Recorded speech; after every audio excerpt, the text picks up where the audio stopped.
Atenção porque vai começar a aula de língua portuguesa. Olá pessoal, boa tarde, como vocês estão? Espero que vocês estejam bem, descansados e preparados para a nossa aula de hoje, que será uma revisão sobre os conteúdos que vocês estudaram nesta terceira unidade, certo pessoal? Então, peguem o material de vocês para estarem fazendo anotações referente a essa revisão de hoje, que é nossa aula de número 26. Antes de fazer a revisão, vamos fazer a correção da atividade referente à aula passada, a aula 25. A primeira questão diz o seguinte: considerando que uma das estratégias de persuasão dos anúncios é associar um produto a uma sensação de alegria, marque um recurso que poderia ser usado para relacionar a posse de um brinquedo específico à sensação de felicidade.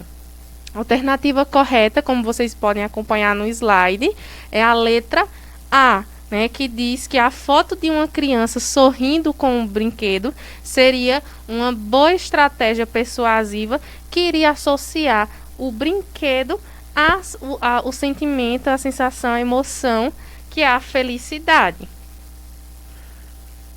A segunda questão foi de acordo com essa campanha que vocês fizeram a leitura, Animal não é brinquedo, sente fome, frio e medo. A segunda questão diz o seguinte: a campanha publicitária acima tem por objetivo de quê? Qual o objetivo desta campanha que vocês leram, que acredito, inclusive, que sensibilizou a cada um de vocês? Então, o objetivo principal da campanha foi conscientizar as pessoas contra os maus tratos que esses animaizinhos acabam sofrendo e sendo abandonados. Inclusive, a imagem que apareceu do cachorro mostra que ele está completamente desolado, e isso reforça a mensagem da campanha, que busca chamar a atenção essa questão da responsabilidade de todos aqueles que se comprometem a cuidar de um bicho de estimação e muitas vezes não concluem o objetivo da adoção. Então, essa é a resposta da segunda pergunta. Então, pessoal, vamos à correção da terceira questão, que vocês deveriam estar encaixando um conectivo nessas orações sem que elas perdessem o seu sentido. As orações dizem o seguinte: animal não é brinquedo, sentem fome, frio e medo. Então, qual seria o conectivo ideal para vocês integrarem na oração? Seria a alternativa correta, a letra, aliás, letra D. Aí nós temos como conectivo pois, que iria continuar fazendo sentido na frase, que poderia ser substituído pelo porquê, dando essa ideia de explicação. Animal não é brinquedo, pois porque ele sente fome, frio e medo. Certo, pessoal? Alternativa correta, letra D. Quarta questão, traz esse fragmento: posse responsável. Maltratar ou abandonar animais é crime previsto em lei. Então, quando você, estudante, faz a leitura desse fragmento da campanha, o que é que você percebe? Qual foi o objetivo? Qual foi a intencionalidade aí comunicativa? Com certeza foi trazer uma advertência aos leitores, para que eles pudessem, sim, trazer esse aspecto dessa conscientização. Então, a alternativa A é a correta. A quinta e última questão foi de acordo com esta tirinha, vocês conhecem bastante esses personagens, e quer saber, referente aos verbos, em especial ao verbo que aparece no primeiro quadrinho, que ele diz assim: olha, um anel decodificador. Então, veja aí, o verbo olhar, que está no infinitivo na pergunta, mas qual foi o modo que esse verbo apareceu no primeiro quadrinho? Então, veja aí que ele diz olha. Então, observamos que no modo imperativo, certo? Expressando uma ordem que o coleguinha deveria olhar, obedecer aquele comando, certo, pessoal? Então, nós fizemos a correção da atividade referente à aula passada. Tenho certeza que vocês saíram bem, né? Tiveram bons resultados. E agora nós vamos sim começar a revisão, a nossa aula, né? A continuidade. Então, aula de revisão. De início, eu quero apresentar a vocês. Vejam aí a quantidade de aulas que nós tivemos, né, na terceira unidade. E referente a cada aula, nós temos o conteúdo, né, que vocês vivenciaram neste determinado dia. Então, aula de número 17, vocês começaram a estudar aí sobre as campanhas publicitárias.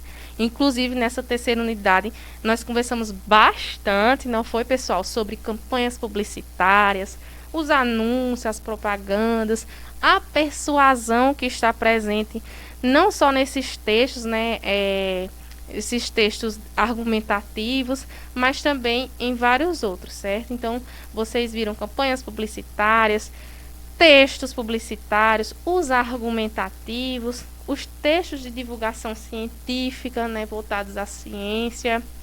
Vimos também textos de apoio à compreensão, que fazem parte do processo de retextualização, ou seja, né, através de um texto base, eu consigo criar resumos, consigo destacar as ideias principais. Então, vocês também vivenciaram esta aula, este conteúdo.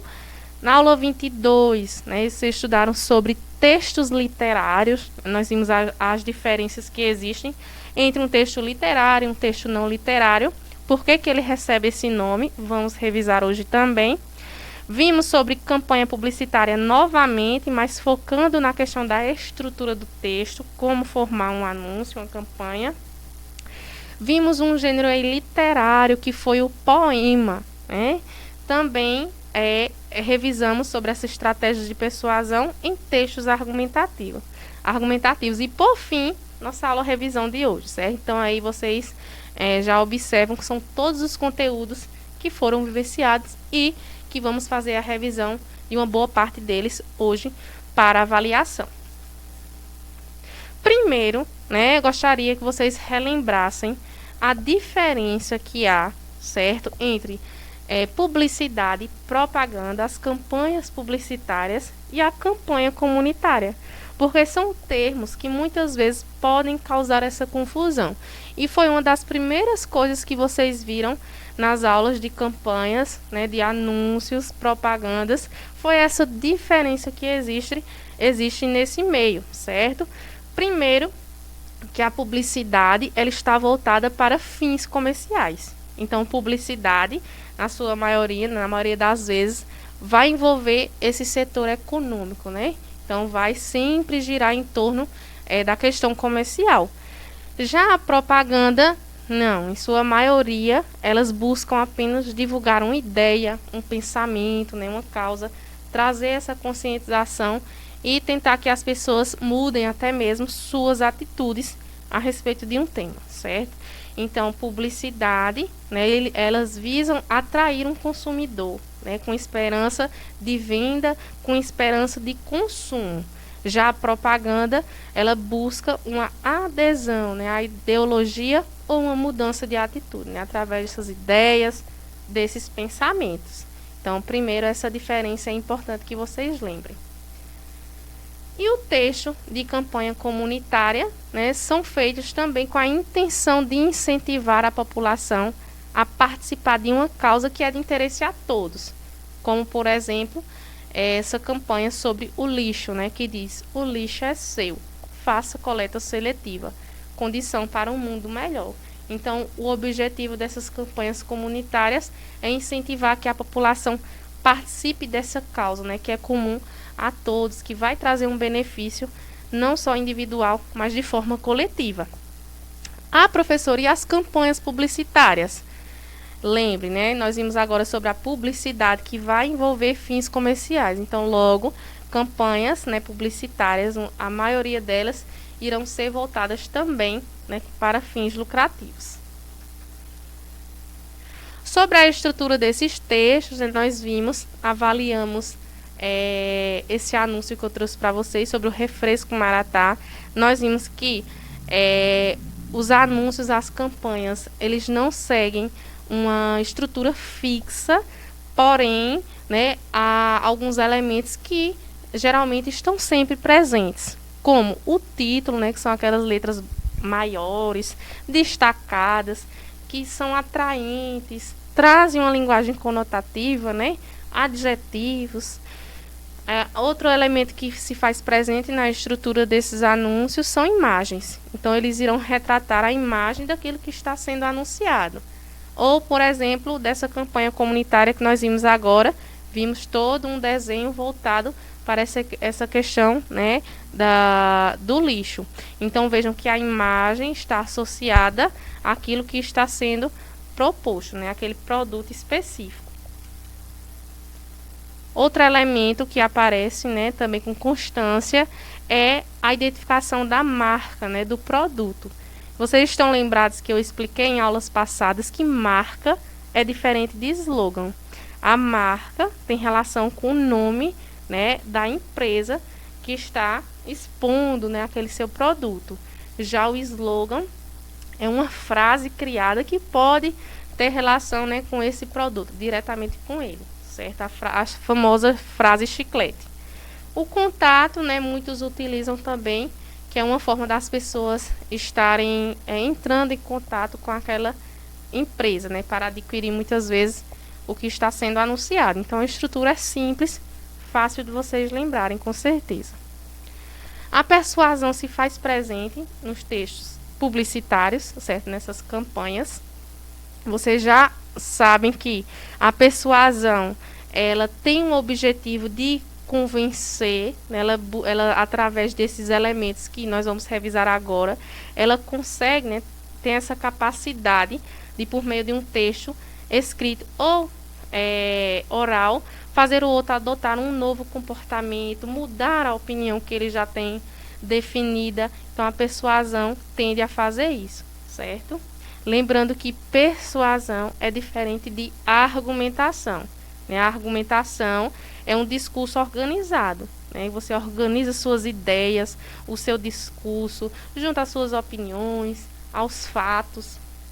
E dentro desse seu discurso tem um elemento importantíssimo que é a persuasão. Então, elas estão ligadinhas umas às outras, né? Argumentação e persuasão. Portanto, são diferentes, certo? A argumentação, discurso organizado, persuasão é voltada ao convencimento.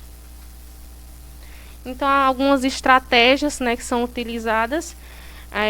O estilo, né, do texto, como as cores, questão das letras, os objetos, a cor do fundo do anúncio, os verbos no imperativo, o uso de adjetivos, né, que atribuem qualidades, né, que sempre buscam destacar esses pontos positivos.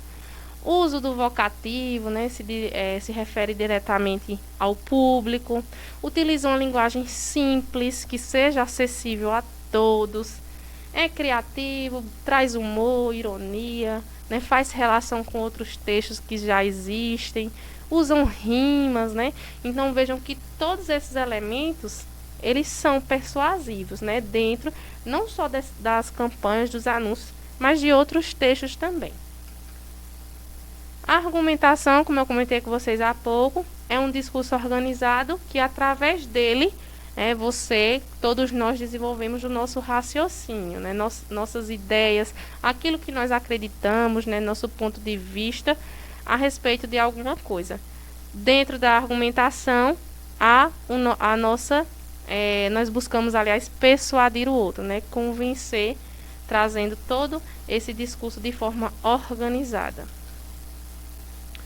Um dos textos argumentativos também que nós estudamos foi a Carta de Leitor. E por que ele é um texto argumentativo, né? Porque é um texto que ele possibilita que o leitor, né, leitor de uma revista, de um artigo, ele dê um feedback a essa empresa sobre aquilo que ele achou da publicação lida, se ele tem uma opinião, se ele quer sugerir algo, se ele quer criticar. É uma ponta, é um acesso que ele tem, né? Então ele argumenta, por isso um texto argumentativo. Outro exemplo aqui que nós observamos, né, no anúncio, que há elementos de persuasão, né, a questão das cores, os verbos no imperativo, os adjetivos. Então, todos esses elementos contribuem, né, para chamar a atenção, conscientizar, persuadir o outro. Nós estudamos também sobre os textos de divulgação científica, em específico sobre o infográfico. Vocês estão lembrados daquele textinho muito interessante que faz o uso da linguagem verbal, né, das palavras, que mistura a linguagem verbal com os gráficos, né, os desenhos, que é a linguagem não verbal. Portanto, quando faz toda essa mistura, né, torna-se uma linguagem híbrida, né, a famosa linguagem mista. Então, eu vou mostrar para vocês agora alguns exemplos, né, de infográfico, que é a junção da informação mais a ilustração. Então, os dois juntos facilitam na compreensão da mensagem. Aqui a perguntinha, né, para vocês lembrarem o que é o infográfico. É a junção, né, das palavras info, que significa informação, mais gráfico, né, grafia, desenho, imagem.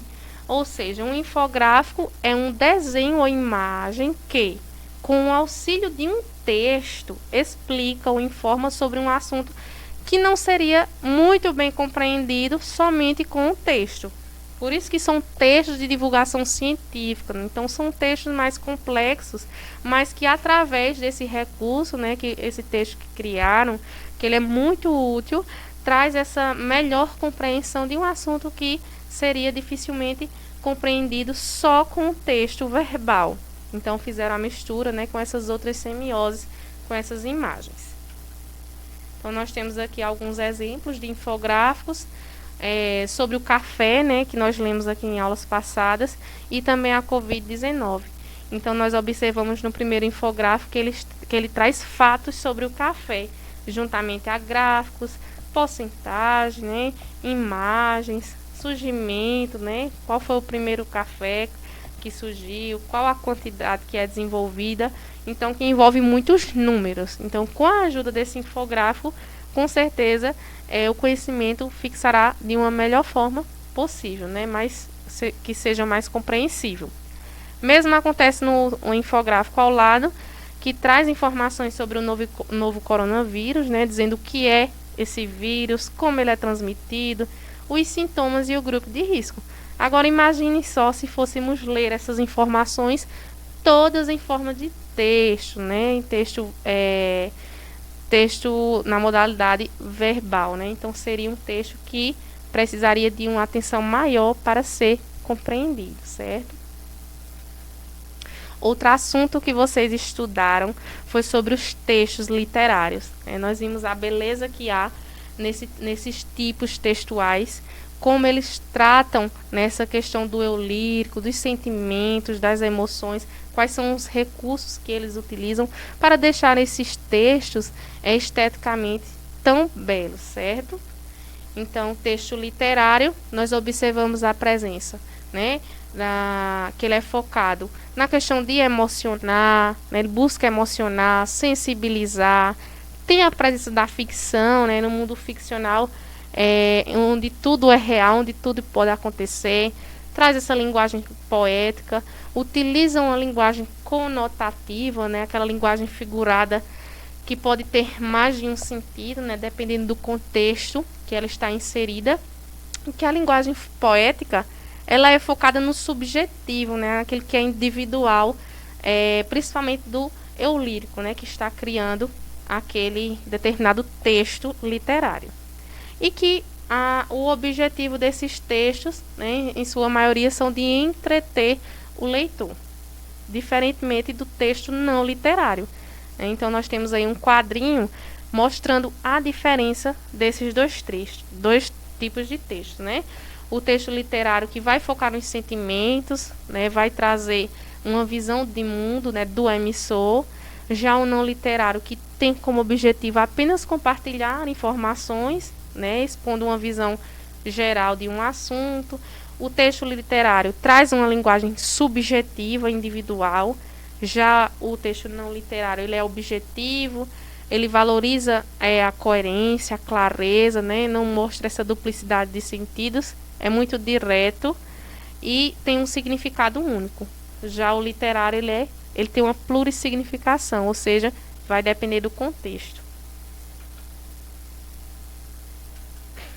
Para esclarecer melhor, eu trouxe alguns exemplos de textos literários e não literários, certo? Que vocês já tiveram acesso a esses textos.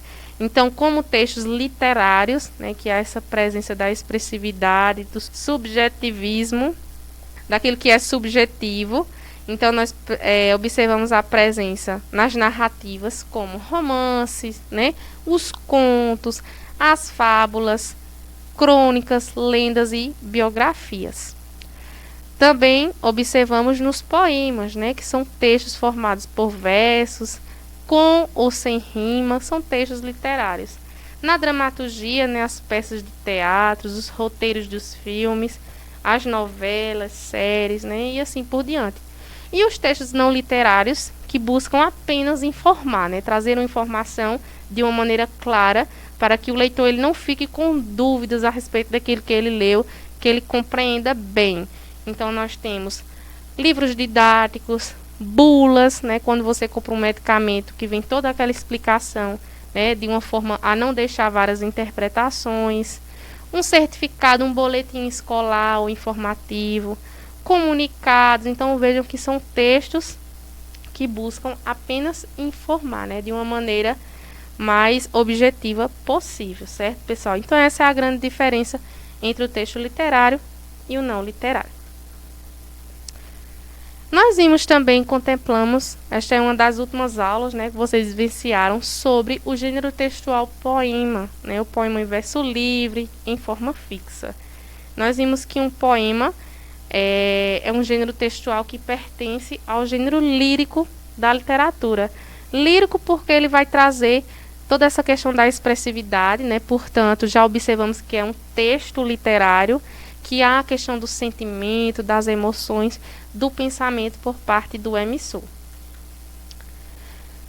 Vimos também a diferença entre poema e poesia, né, que muitas vezes há uma confusão, né, elas caminham juntas, porém trazem significados diferentes. A poesia ela está ligada ao aspecto imaterial do texto. Imaterial é aquilo que eu não posso tocar, que não é concreto, é aquilo que eu apenas sinto, né? Então está relacionado às emoções que você sente quando você escuta ouve uma música, quando você lê um poema, quando você recita, né?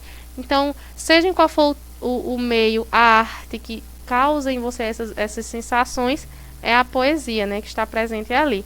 Já o poema está ligado à estrutura, né, à forma física, o texto, que muitas vezes segue uma métrica, que tem rimas, né? Então, vejam que essa é a grande diferença, né? O poema tem suas características próprias, tem uma estrutura, né? Nós conseguimos ver, identificá-los, mas a poesia não. No poema, né, nós também estudamos sobre os elementos que fazem parte dele, né? Como o verso, que é cada linha que compõe, né, o poema, a estrofe, que é o agrupamento desses versos, que são separadas por um espaço em branco, sobre a rima, que é um dos recursos que muitos gostam, né, do poema, devido muitas vezes à rima, que traz essa sonoridade ao poema, que busca, né, trazer essa igualdade, né, esses sons parecidos das palavras, sejam no final, né, ao final do poema, ou até mesmo no meio, que é a rima interna. Alguns exemplos que nós vimos sobre os poemas, né, que são poemas de forma fixa, ou seja, que seguem uma estrutura específica, né, que é obrigatório, foram o soneto, a trova e o haikai, né, cada um com suas características específicas. O soneto com 14 versos, a trova já formada por apenas uma estrofe, e o haikai formado por apenas 3 versos, né, o chamado terceto. Então, eu tenho certeza que vocês relembraram bem estes conteúdos que foram estudados, tá certo, pessoal? Aqui estão as referências da aula de hoje. Espero que vocês tenham gostado bastante da nossa revisão e conto com a participação na próxima aula, desejando inclusive uma excelente avaliação para vocês. Até a próxima aula.